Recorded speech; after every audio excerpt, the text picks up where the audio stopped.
Hello, in this video we very quickly to talk about print and cat function in R and their difference and advantages. So print function is a generic function, so which means it applies to object of some types of classes.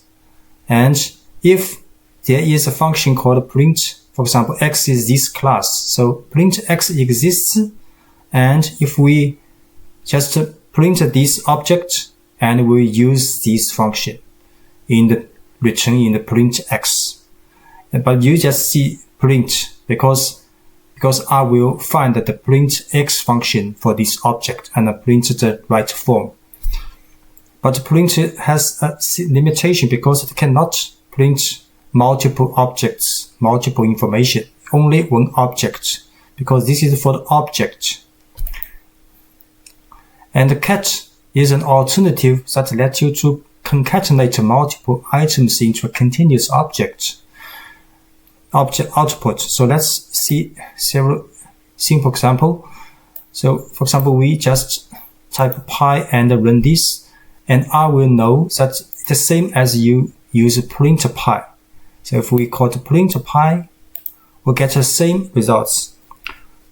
And if we just write square 2, it's the same as you print square 2.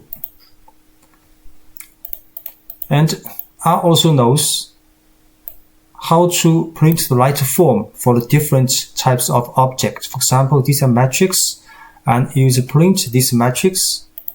So the matrix right form is printed out, and you print the list. So the right form of the list is printed out.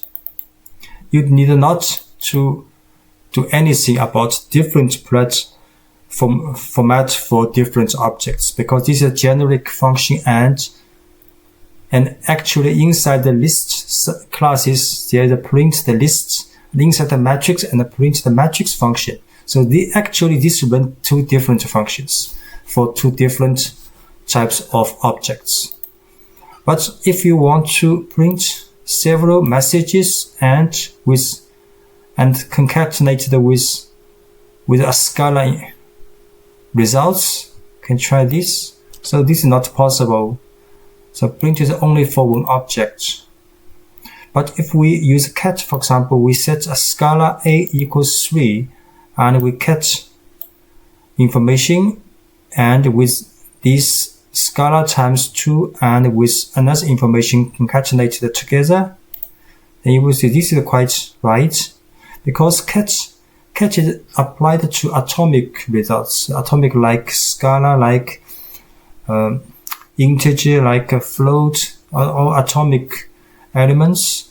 And cat first will transform this information to string and then concatenate it together. Thanks for watching.